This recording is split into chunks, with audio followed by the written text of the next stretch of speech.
Imagine paying $15 for a single block of cheese or $1.2 million for a basic three-bedroom house. This isn't a joke. This is real life in New Zealand in 2024. A place that looks like paradise in photos has become a country where normal people can't afford to live anymore. Let me show you what a normal day looks like here. At the supermarket, a basic shopping trip for bread, milk, and eggs now costs more than $50. That's twice what you'd pay in Australia.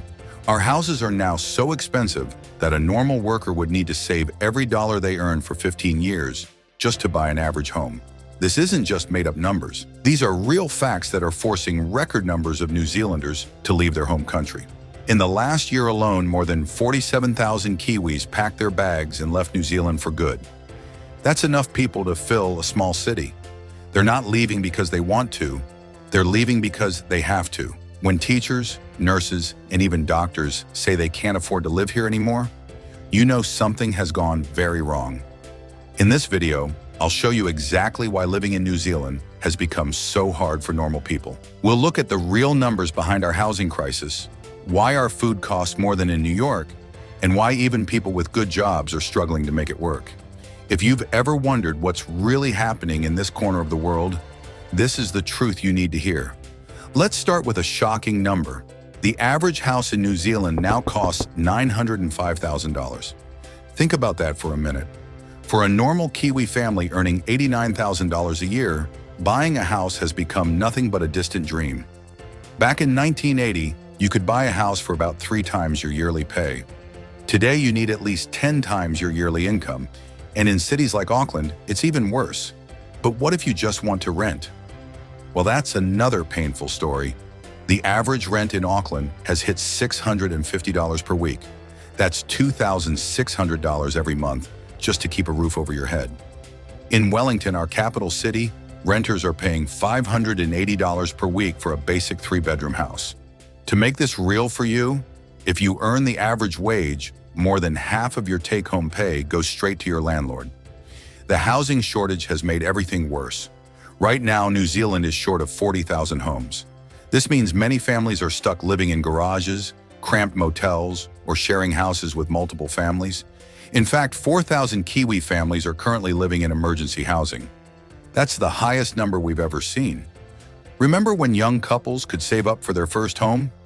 Those days are gone.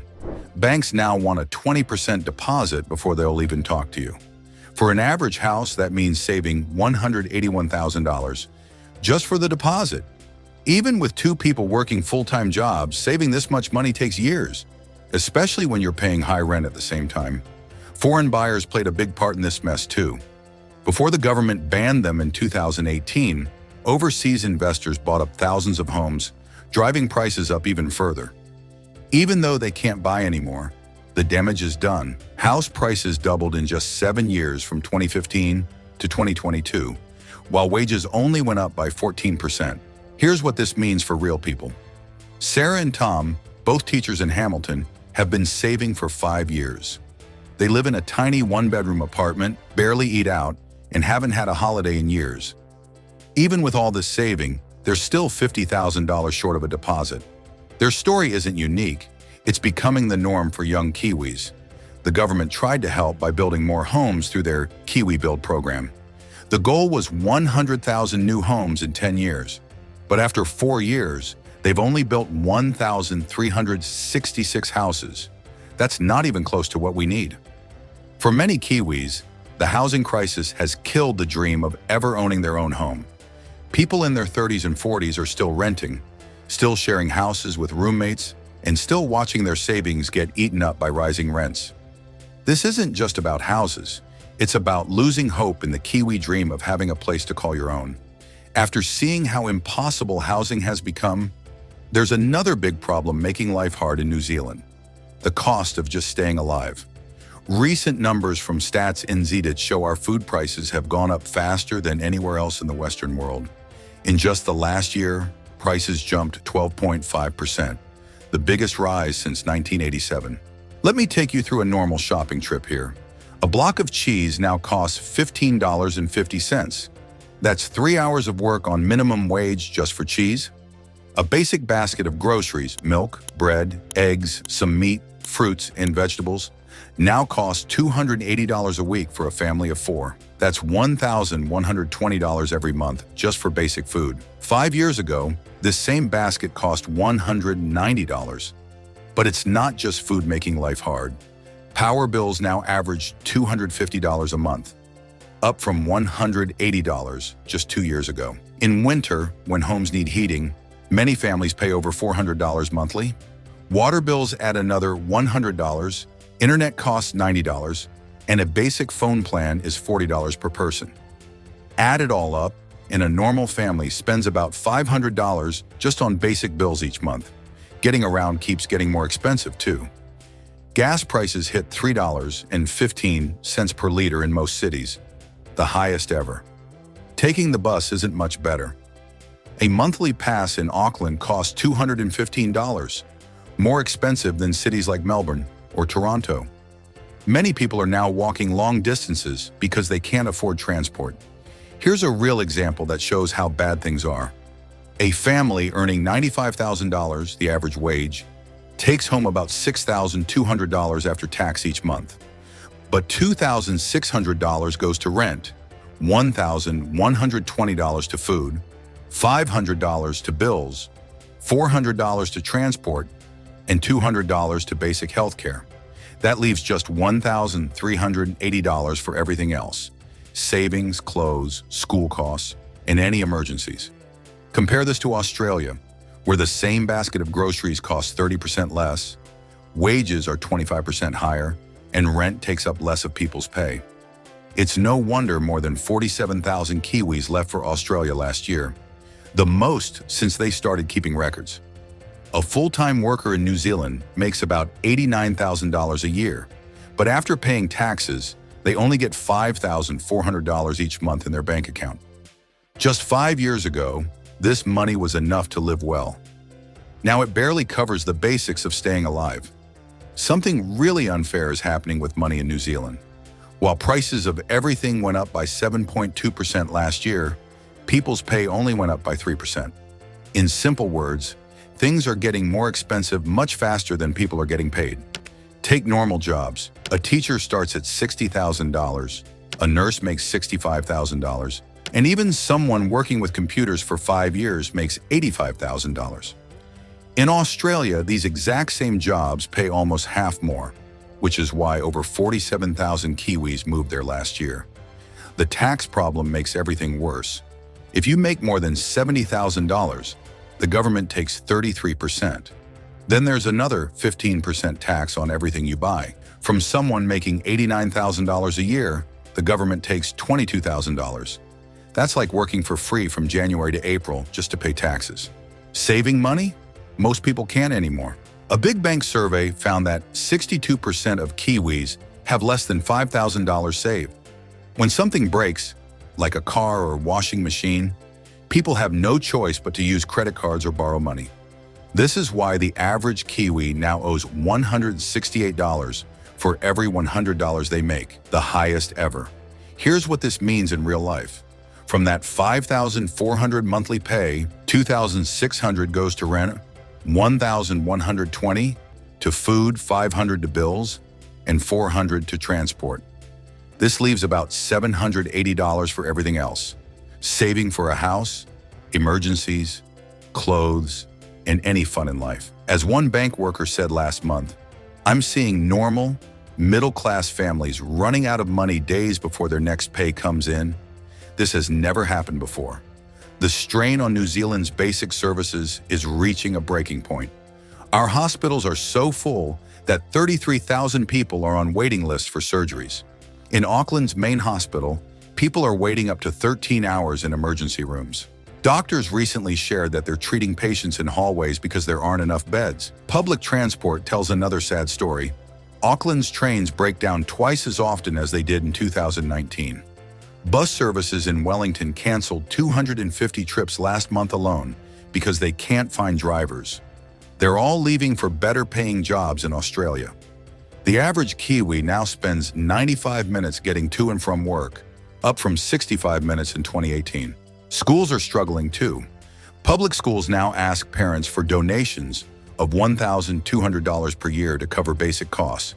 Kids need laptops for homework, but 1 in 5 families can't afford them. Teachers are leaving. 52% of Auckland schools couldn't find enough teachers this year. In small towns, some schools are combining classes because they can't find staff. The gap between cities and small towns is getting bigger. In places like Gore or Wanganui, people wait 6 weeks to see a doctor. Some towns have lost their only bank, forcing people to drive hours just to do basic banking. While Auckland gets new roads, small-town roads are full of potholes because councils can't afford repairs. Social services are breaking down too. The waiting list for state houses has hit 24,000 families, the highest ever. Food banks gave out 35% more food parcels last year than in 2022. Mental health services are so stretched that people wait 3 months for their first appointment. These high costs and broken services are pushing Kiwis away in record numbers. Fresh numbers from Stats NZ show 47,000 New Zealanders left for good in 2023, the biggest exit since World War II. Every single day, 130 Kiwis pack their bags and say goodbye to their homeland. Australia has become the escape route. They took in 41,000 of these Kiwis last year. It's easy to see why nurses who make $65,000 here can earn $95,000 in Sydney. Teachers jump from $60,000 to $85,000. Houses are cheaper, food costs less, and bills don't eat up your whole pay. The people leaving aren't just any Kiwis. There are doctors, teachers, builders, and IT workers. Hamilton Hospital lost 15 nurses in 1 month to Australia. Auckland's biggest high school lost 8 teachers to Queensland last term. These skilled workers are running away from a country that can't pay them enough to live properly. Small towns are dying slowly. Whangarei lost its only hospital specialist. Timaru's Main Street has 12 empty shops because businesses can't find workers. Local sports teams are folding because young people have moved away. As one small-town mayor said last month, "We're losing the young people who should be our future." Every person leaving has a story. Like Sarah, a nurse with 10 years experience, I cried making the decision to leave. But my Auckland rent takes 60% of my pay. In Melbourne, it's 35%. I can finally save money there. The government has started taking steps to fix these problems, but experts say it's not enough.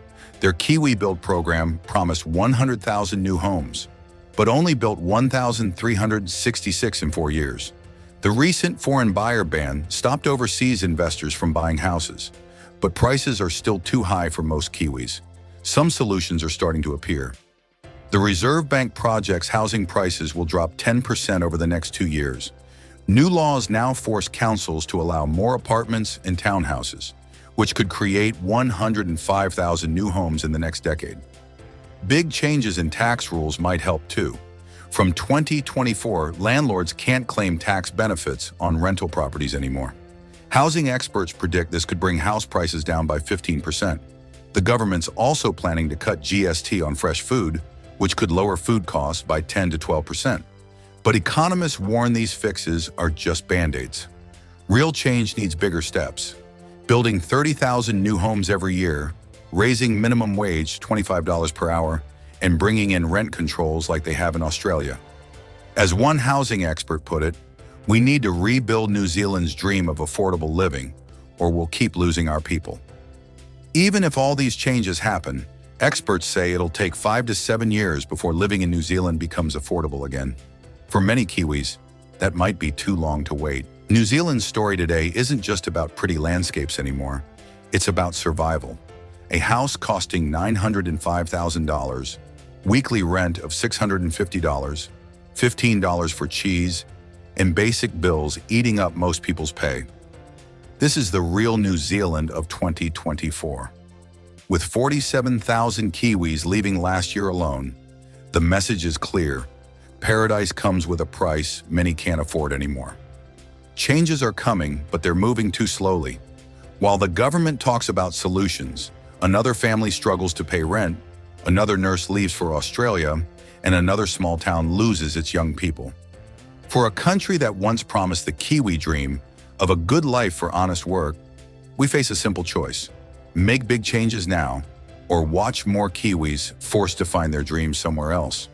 The numbers don't lie, and we're not just losing people, we're losing the heart of who we are.